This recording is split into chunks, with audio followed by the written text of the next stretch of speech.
En el año 2008, un crimen desgarrador conmocionó al mundo árabe y dejó una huella profunda en la industria musical. Esta es la historia de Suzanne Tamim, una talentosa cantante cuya vida estuvo marcada por la lucha, el amor y una tragedia inesperada.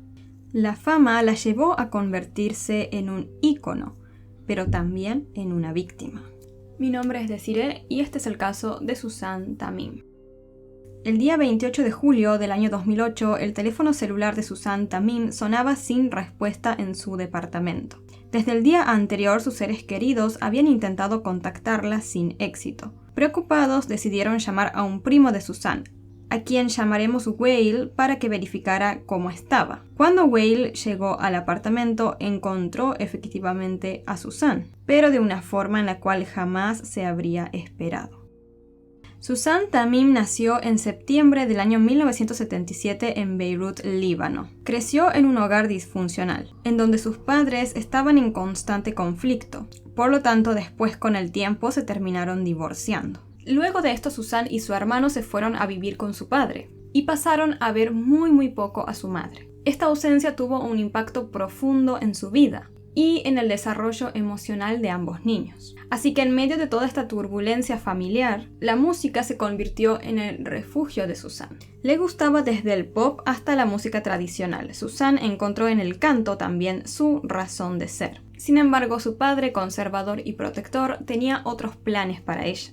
Para él era indispensable que su hija se enfocara en sus estudios y siguiera una carrera universitaria. Así que cuando Suzanne terminó la escuela secundaria, no le quedó de otra que seguir el deseo de su padre. Es por eso que empezó a estudiar farmacia en la universidad, pero su corazón anhelaba seguir con la música. Durante su primer año académico, Suzanne conoció a Ali Manar, un estudiante del mismo curso. Ambos se enamoraron perdidamente el uno del otro. Suzanne además vio en Ali una oportunidad para escapar de la rígida supervisión de su padre.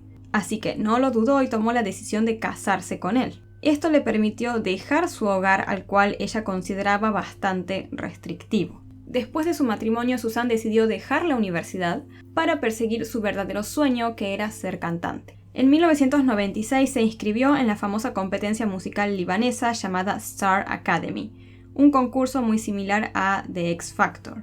El talento brillante y el carisma que tenía Suzanne la llevaron a obtener nada más y nada menos que el primer puesto en este programa. Y este fue como el primer trampolín hacia la fama para ella. Pues después de ganar este concurso, Suzanne recibió una oferta bastante tentadora, un contrato que duraba 10 años con un importante sello discográfico. Sin embargo, ahora no solo era el padre de Suzanne quien no apoyaba esta decisión de dedicarse a la música, sino que también su esposo Ali de igual manera se oponía. Pero Suzanne estaba totalmente decidida a seguir su sueño. Con una gran determinación, Suzanne hizo todo lo posible para intentar convencer a Ali, su esposo, de que la dejara seguir con la música. Y este finalmente cedió. Así Suzanne firmó el contrato y logró lanzar su primer sencillo, que se convirtió en un éxito. De repente, su vida cambió para siempre. Suzanne rápidamente se convirtió en una persona bastante importante para el mundo de la música árabe, pues con su impresionante voz y su belleza atrajo la atención de miles de personas. Ahora, con este nuevo ingreso en el hogar que tenía Suzanne gracias a la música, ella y su esposo mejoraron en verdad su calidad de vida. Pero no todo era felicidad, porque fue justo en este momento que el esposo de Suzanne empezó a volverse muy controlador con ella. Así, mientras su carrera despegaba, Suzanne no podía disfrutar del todo de su éxito, ya que se empezó a sentir muy mal dentro de su matrimonio. Con el tiempo, Ali, el esposo de Suzanne, comenzó a tomar todas las decisiones de su carrera, y ella empezó a sentir que estaba perdiendo el control de su propia vida. Esta situación se terminó volviendo insoportable, y en el año 2002 Suzanne se dio cuenta de que ya era momento de que fuera libre. Así que le pidió el divorcio a Ali, pero este se negó a concederse. Tiempo después, Suzanne viajó a Francia y allí conoció a Adel Matou, un empresario y productor musical. Ella le contó a él su historia y todas las dificultades que estaba atravesando en su matrimonio. Adel, deseando ayudar a Suzanne, decidió intervenir en la situación. Contactó a Ali y tras una negociación, logró finalmente el divorcio que Suzanne tanto anhelaba. Con esta nueva libertad, Adele le propuso a Suzanne que trabajara en su propio sello discográfico. Pero había un obstáculo para esto, pues ella aún estaba ligada al contrato que tenía con la anterior disquera. Debido a esto, Adele se ofreció a cubrir todas las penalizaciones que habría si ella rompía ese contrato.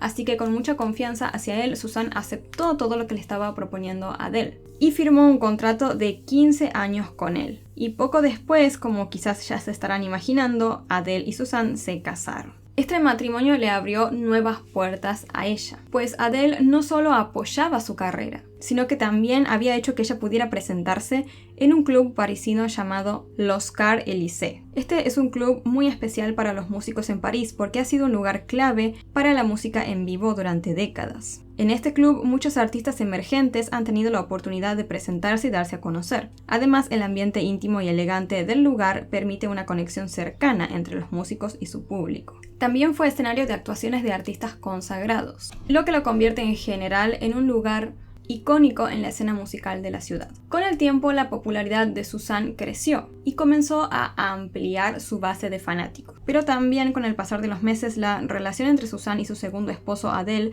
se empezó a convertir en una verdadera pesadilla. Adele intentaba dominar cada aspecto no solo de la carrera de Suzanne, sino también de su vida en general. Básicamente ella se volvió a sentir totalmente usada como había pasado con su primer esposo. Así que en el año 2003 Suzanne decidió que era momento de ponerle fin a todo eso y le pidió el divorcio a Adele. Sin embargo, él claramente no se lo puso nada fácil. Para intentar convencerla de que no lo dejara, le dijo a Suzanne que él destruiría su incipiente carrera si ella decidía separarse de él. Agobiada y cansada de la situación, Suzanne no se dejó llevar por las amenazas y tomó la decisión de divorciarse en el año 2004. Quería empezar de nuevo e intentar relanzar su carrera musical. Aunque Suzanne ya era conocida en el mundo de la música árabe, no era tan famosa como otras grandes figuras, entonces iba a ser un verdadero desafío para ella como continuar su carrera ahora sola. A pesar de que era en verdad un gran desafío, la pasión que ella sentía por la música y por dar conciertos la impulsaba a seguir adelante. Sin embargo, su situación se veía aún más complicada porque, como les comenté, tenía un contrato de 15 años firmado con su ex esposo Adele. Este contrato en verdad era una verdadera trampa. Cada intento que hacía Suzanne por querer presentarse en vivo y demás, totalmente después frustrado por Adele. Él hacía todo lo posible para que ella no pudiera presentarse en ningún lado ni actuar en ningún lado sin su aprobación. Y su ex esposo no solo estaba poniendo frenos a todos los intentos que hacía Suzanne por relanzar su carrera musical, sino que también solía acosarla día y noche todo el tiempo. Por ejemplo, la seguía a diferentes lugares o se le aparecía en su casa sin previo aviso. Suzanne en verdad necesitaba urgente una solución para todo esto, hasta que finalmente la conexión que ella tenía con todo el universo audiovisual la llevó a conocer a Talat Mustafa, un poderoso empresario egipcio y senador. Suzanne vio en él una posible salvación. Ella le contó toda su historia a este hombre y él se comprometió a ayudarla con todos los problemas que estaba teniendo con su ex esposo. Tras negociar, este empresario le pagó a Adele cerca de $1 millón para liberar a Suzanne de su contrato. Así, tras 3 años de sufrimiento, Suzanne se encontraba por fin libre para retomar su carrera. Con esta nueva libertad, Suzanne firmó un contrato con Alam El Fan, algo así, no estoy muy segura de cómo se pronuncia, que era un prestigioso sello discográfico egipcio. Luego se sumergió en el nuevo estudio para grabar su álbum. Su primer sencillo, llamado Lovers, dedicado a la memoria del ex primer ministro libanés Rafik Hariri, fue un total éxito. Este nuevo capítulo en su vida representaba no solo una renovación artística, sino también un renacer personal para Suzanne. Su nuevo aliado, este poderoso empresario egipcio, se convirtió en el apoyo de Suzanne. No solo la ayudó a liberarse del contrato, sino que también le ofreció un lugar en uno de sus lujosos hoteles de Egipto para que ella viviera. Pero como quizás ustedes ya se estarán imaginando, toda esta generosidad por parte de este sujeto no era totalmente desinteresada. Él quería en verdad casarse con Suzanne. Y un día la propuesta de matrimonio llegó. Aquí hay un poco de problemas con respecto a las fuentes de información, las traducciones y todo eso. Así que como que no se sabe muy bien si ella aceptó o no, pero yo deduzco que no aceptó, ya van a ver por qué. Pero algunas fuentes dijeron que ella sí aceptó en primer lugar la propuesta de matrimonio, pero cuando se dio cuenta de que él jamás estaría dispuesto a divorciarse si algo malo pasara en el futuro, ella lo terminó rechazando. Pero otras fuentes sugieren que ella sí aceptó por miedo a perder su carrera, y así hay como diferentes versiones. Porque la prensa siempre se mostró hacia Susan como muy interesada en sus relaciones personales. Entonces sacaban noticias todo el tiempo y claramente también desinformaban un montón, generando, como les comenté, todas estas diferentes versiones. Pero ¿por qué les digo que para mí ella no aceptó el matrimonio, o al menos si lo aceptó se separó rápido? Porque al año siguiente, es decir, en el año 2006, Susan decidió dejar Egipto y mudarse a Londres. Y allí, mientras hacía las compras, un día conoció a Rishad, un boxeador británico iraquí. Les pido perdón si estoy pronunciando mal los nombres, pero bueno, son nombres un poco complicados, ¿no? Pero bueno, la cuestión es que la chispa entre Susan y Rishad fue inmediata y pronto comenzaron a tener una relación bastante apasionada. Y con el tiempo se fue volviendo cada vez más intensa. Se dice que incluso ellos dos se comprometieron en secreto. Pero bueno, como les digo, la prensa sacaba información sobre la vida privada de Susan todo el tiempo, generando muchísima desinformación, así que no podemos saber si es verdad eso o no.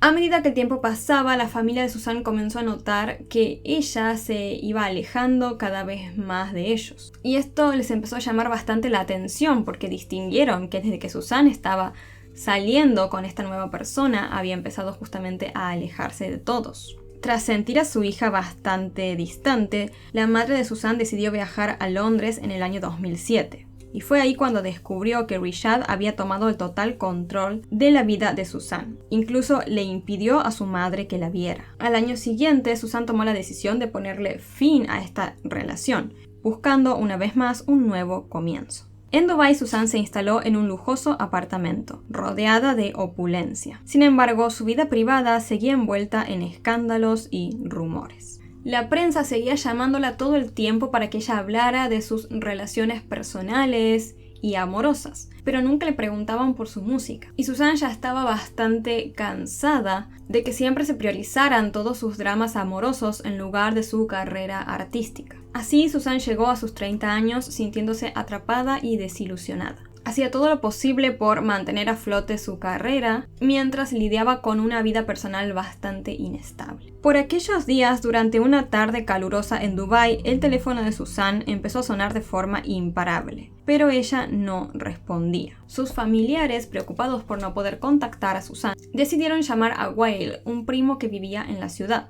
Le pidieron que por favor fuera hasta el departamento a ver cómo estaba, ya que nadie había podido contactarse con ella durante varios días. Wael, sintiendo la urgencia de la situación, se dirigió hasta el departamento de Susan.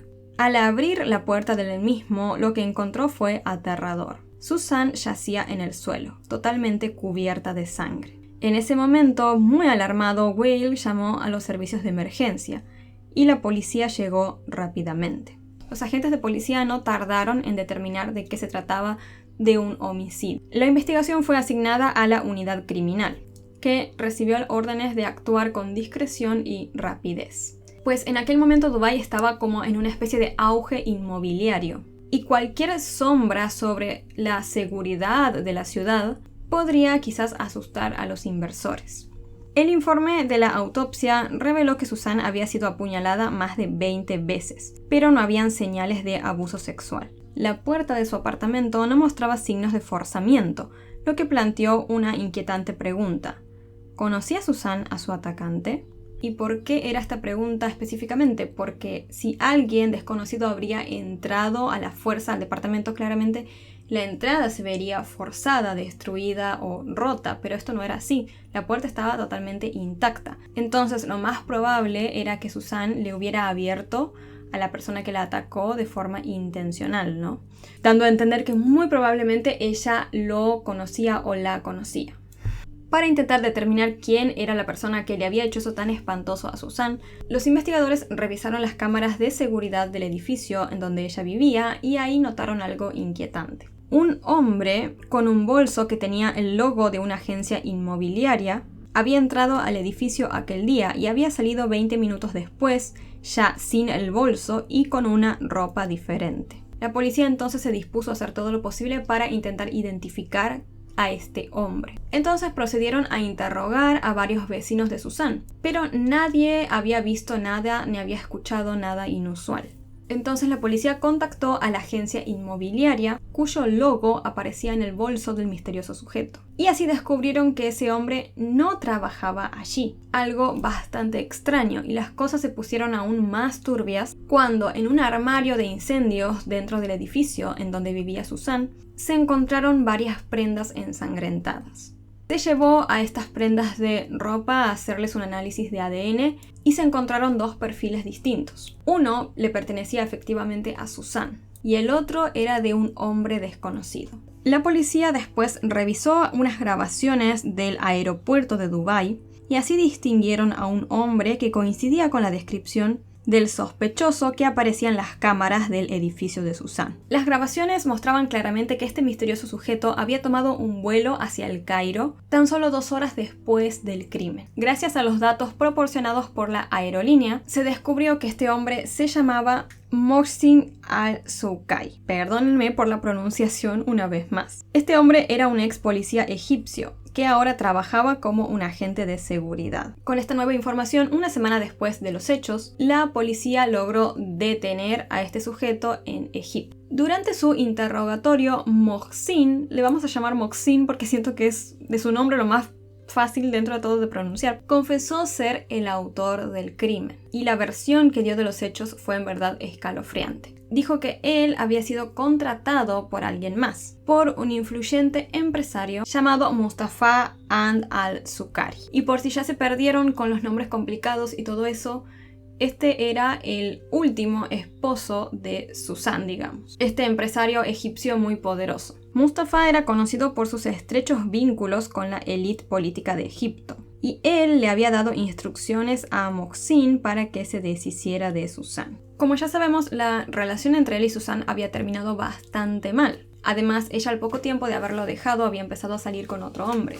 Y todo eso fue algo que Mustafa no pudo aceptar ni tolerar. Mohsin aseguró que Mustafa le había pagado $2 millones por hacer ese trabajo. Según contó Mohsin, el día de los hechos, él había engañado a Susan haciéndose pasar por un empleado de la agencia inmobiliaria y le dijo que tenía que firmar un documento. Cuando ella le abrió la puerta y lo dejó pasar, él la atacó sin piedad. Pero a medida que la investigación avanzaba, las cosas tomaron un giro inesperado, porque luego Mohsin cambió su declaración y dijo que era inocente, alegando que él en verdad nunca había matado a Susan, ni tampoco había sido contratado por Mustafa. Pero a esta altura del partido y con tantas pruebas en su contra, digo incluso con una cámara de seguridad que lo mostraba claramente, nadie le creyó. Todos estaban seguros de que Mustafa estaba totalmente obsesionado con Susan y que esa misma obsesión lo habían llevado a contratar a Mohsin para eliminarla. La noticia del asesinato de Susan se propagó en todos los medios de comunicación, obviamente. Y así también se difundió la noticia de que Mustafa, a pesar de haber sido acusado por Mohsin de haber sido el verdadero autor intelectual del crimen, no había sido arrestado, es decir, él andaba libre como si nada hubiera pasado. Toda la comunidad y la opinión pública se preguntaban por qué este sujeto no había sido arrestado. Muchos sospechaban de que la enorme influencia que él tenía con personas muy poderosas había impedido que las autoridades egipcias actuaran. La prensa árabe comenzó a investigar. La familia de Susan estaba claramente totalmente devastada por la pérdida y en verdad buscaban que se hiciera justicia por ella y que este sujeto fuera arrestado. Mientras todo esto sucedía, el cuerpo de Susan fue repatriado al Líbano, en donde se celebraron sus funerales. Finalmente, con el correr de los días, la presión por parte de la comunidad hacia las autoridades egipcias fue demasiada. Y esto hizo que en agosto de 2008 la inmunidad de Mustafa fuera levantada y terminó siendo arrestado el día 2 de septiembre de ese año. En su defensa, él dijo que era inocente y que en realidad estaba siendo víctima de una conspiración, ¿no?, que buscaba dejarlo como culpable. Pero nuevamente nadie se creyó esto. La comunidad egipcia exigía justicia. Y por si lo del crimen no fuera poco, después salió a la luz que Mustafa había acumulado su riqueza mediante ciertas conexiones con figuras políticas. Así, a medida que los detalles del caso se hacían públicos, la historia de Suzanne no solo se convertía en un relato de un espantoso crimen, sino que también comenzaba a ser un reflejo de las luchas de poder y corrupción que había en la región. Las audiencias del juicio comenzaron el día 19 de octubre del año 2008. En un ambiente tenso, periodistas de todo el mundo esperaban la resolución de este caso. Durante el juicio, las versiones de los hechos se hicieron cada vez más confusas. Mustafa y Mohsin se acusaban mutuamente, intentando ocultar la verdad para sus propios beneficios. Los testigos que comparecieron ante el tribunal aportaron opiniones bastante contradictorias también sobre la naturaleza de la relación que Suzanne había tenido con Mustafa. Algunos afirmaron que él era un hombre cariñoso que nunca le habría hecho daño, mientras que otros revelaron que ella vivía en constante miedo por las amenazas de él. Y todo se volvió mucho más oscuro cuando el padre de Suzanne presentó algunas grabaciones que había hecho su hija, en donde ella expresaba la angustia y el temor que sentía hacia Mustafa. Y a medida que avanzaba la investigación y se revelaban más detalles, se empezó a descubrir que quizás Mustafa no solo estaba motivado por el enojo que tenía hacia Suzanne, sino también por el dinero. Pues después de la muerte de la cantante, Mustafa intentó congelar sus cuentas bancarias en Suiza, alegando de que temía que su ex marido, Rishad, se apoderara de su fortuna. Pero obviamente esta justificación de que él tenía miedo de que su ex marido se apropiara de la fortuna y todo eso, no parecían ser más que un intento de ocultar sus verdaderas intenciones. Así, a pesar de todos los intentos de estos hombres por desviar su responsabilidad en los hechos, la evidencia contra ellos era bastante clara. Finalmente, el día 21 de mayo del año 2009, tanto Mustafa como Mohsin fueron declarados culpables del asesinato de Suzanne Tamim. El tribunal los condenó a nada más y nada menos que a pena de muerte. Su sentencia fue sometida incluso a la aprobación del Gran Mufti de Egipto, algo así, que terminó validando su condena. Pero bueno, lamentablemente las cosas no terminaron ahí. Los dos hombres apelaron su sentencia de muerte y en junio del año 2009 la corte confirmó esta pena.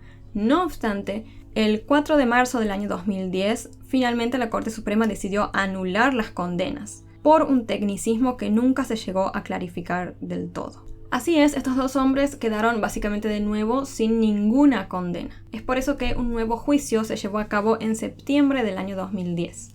Y el desenlace de este fue en verdad impactante.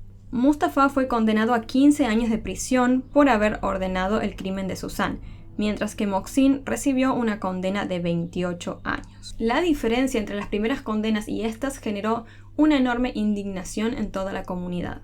Muchos creían que el poder y el dinero que tenía Mustafa habían influido claramente en este cambio de sentencia. Incluso algunos alegaron que él podría haber llegado a un acuerdo económico con los familiares de la propia Suzanne. Y por si ya la reducción de la condena no fuera poco, estos dos hombres presentaron una nueva apelación para intentar que les redujeran aún más los años. No obstante, esta vez sus condenas sí fueron confirmadas en febrero del año 2012. A pesar de ello, muchos egipcios consideraban que la justicia en este caso no se había hecho de verdad, y la comunidad mantuvo una mezcla de rabia y decepción hacia la justicia con respecto a este caso. Y por si todo esto no fuera poco, en junio del año 2017, tras cumplir tan solo 5 años de cárcel, Mustafa recibió una gracia presidencial que lo dejó totalmente libre. Estas prácticas son comunes en Egipto, pues cada año durante la festividad del Eid al-Fitr, no sé cómo se pronuncia, perdonen,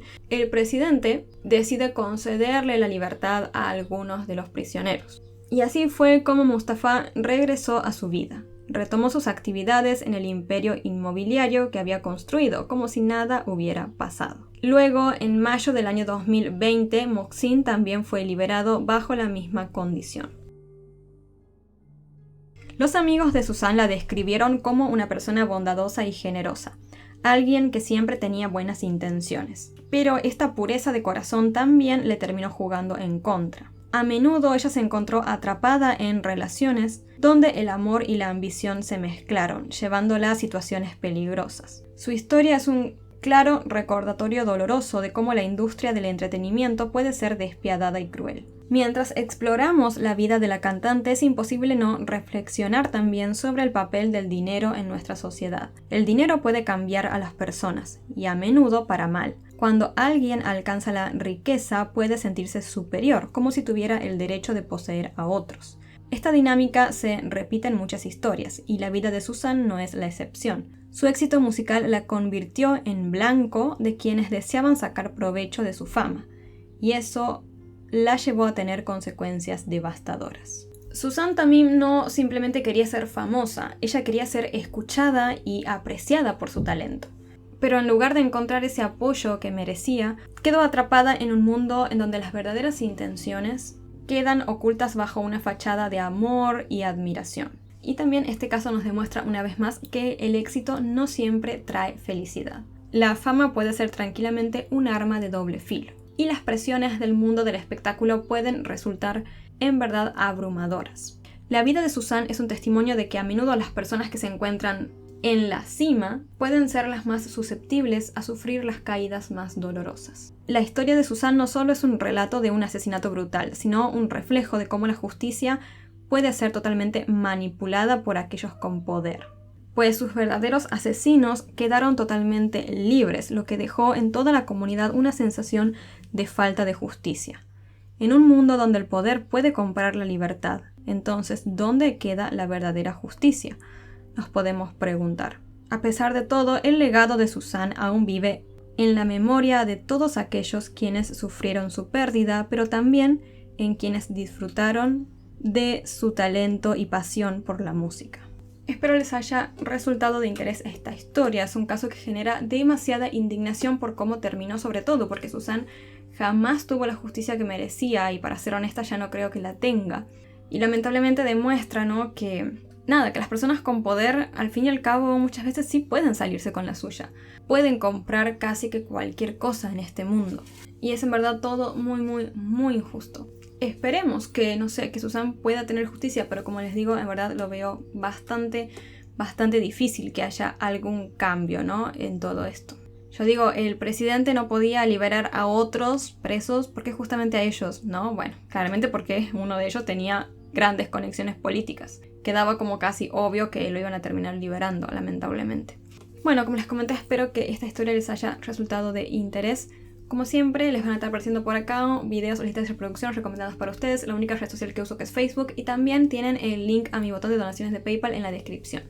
Y también, como siempre, antes de irme, les voy a mandar un saludo a todos los miembros del canal. Y ellos son KL, Ana Catalina Po, Pedro MF, Amaya, Sandra Escobar MD, Laura Elena Garrido y Jacqueline Castellanos. Un beso enorme, muchas gracias por ser fieles miembros de este canal. Recuerden que pueden hacerse miembros por el monto mínimo que existe en YouTube, que en Argentina son 15 pesos, nada más. Ahora sí me despido, les mando un beso enorme a todos, muchas gracias por verme y yo los veo la próxima.